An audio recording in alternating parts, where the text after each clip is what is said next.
Good morning, and welcome back to Community Couch Time, where this Chicana, Ms. Guadalupe Cardona, is going to come to you with some important topics to discuss.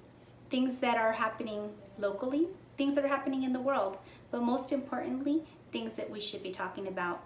And the amazing thing this time around is that we're going to have a guest to engage in discourse with.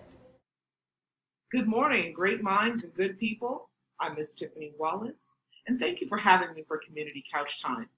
Now, let's start the discourse. Good morning again, and welcome back to Community Couch Time. How are you, Ms. Wallace? I'm doing so great, Miss Cardona. How are you? I'm also doing really great.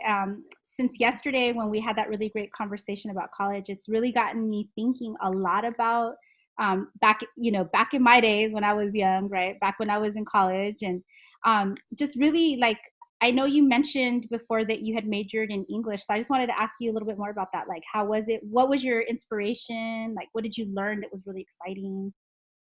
I'm curious. In terms of inspiration, I've had a lot of really great English teachers. One that comes to mind is Mr. Smolin from Hamilton High School. He's since retired, but I loved his class because there was a mural painted on the outside of his room, even though it was inside a building. There was this beautiful painting, and he had a lot of pictures of very famous, influential people. And he would also just act things out in the class when he would read us stories.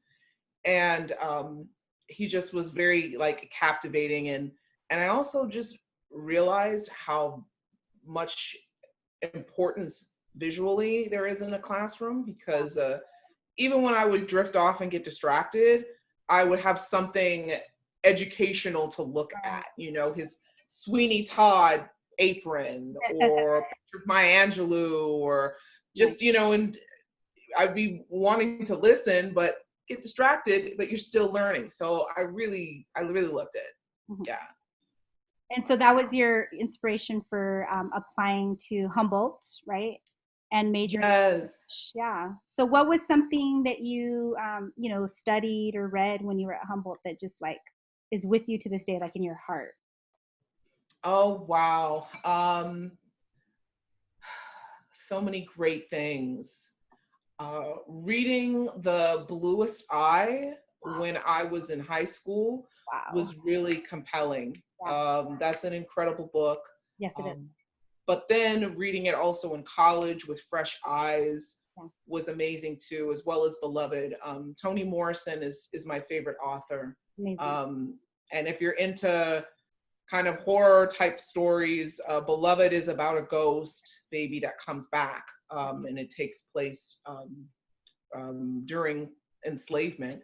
Yeah. So it's a really compelling story about grief and loss and love and drama and like different types of resistance. Right. So I loved that. And my major was ethnic American literature.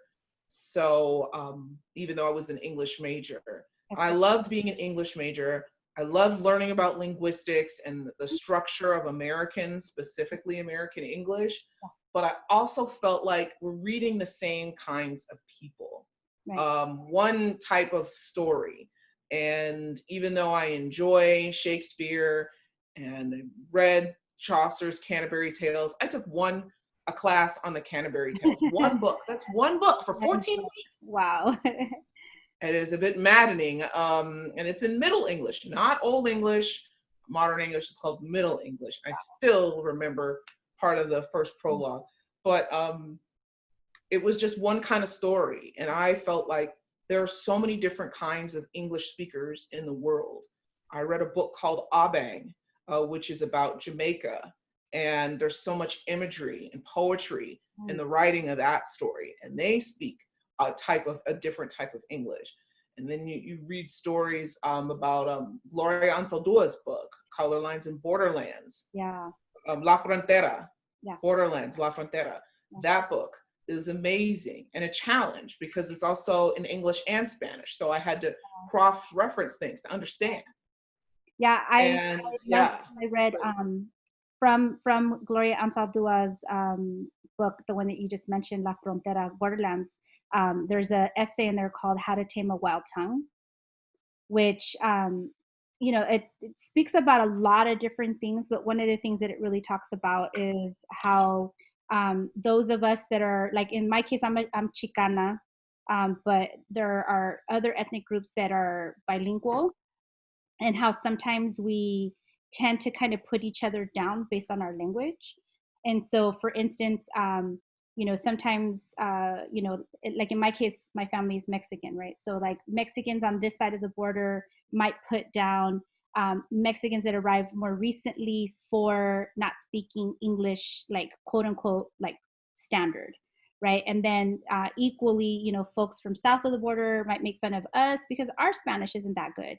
And so the reality is that there's like a hybrid language, like you were saying, like you remember reading the English and the Spanish.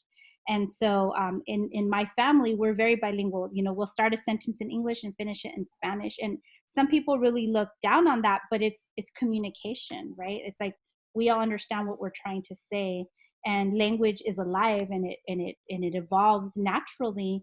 And so yeah, I can really relate to what you're saying about how you love English, but sometimes they kind of pigeonhole you to a specific type of author, and you really wanted something that you felt more connected to. And I would definitely say that I got accepted to UCLA as a history / art history major, and I had the same issue. My first lower division intro to art history class was a really great class. I got to learn a lot, and I still keep what I've learned in my mind. Like I know the different types of columns, right? Like the Doric columns and Ionic columns, all the different types of columns in like Greek architecture and whatnot. But I know that when I was done with the class and I kind of was perusing the book a little bit further, I was like, the teacher skipped all of the African art, all of the Latin American art, all of the Native American art, and all of the Asian art. And I was like really curious as to why, because it wasn't an intro to European history, art history, or intro to American art history class, which would have been perfectly fine to take. But it was intro to art history, and a whole bunch of the world was skipped over. And so that really had an impact on me. That's what happened. And when you have an English major, history major, or art history, they won't say that it's explicitly European necessarily, because for me, same thing. It's okay. Loved learning about it. Yeah.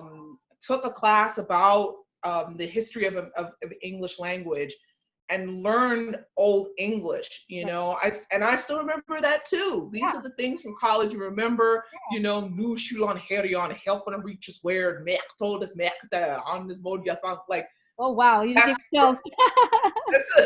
That's from the very first poem that's ever written, like recorded written. It's called Cadman's Hymn, and it's very old. And like, that's fascinating to me. Yeah. And I'm fine with that because it's incredibly dramatic history. Right. But as an English major, it was implicit that all we would read, or most of what we were reading, were European author, European American white authors. And I'm just thinking, what about, Creole and Louisiana? Right. Their version of English is French, Spanish, Native American. Yeah, but then it becomes that because they don't explicitly say European, it becomes the standard, right?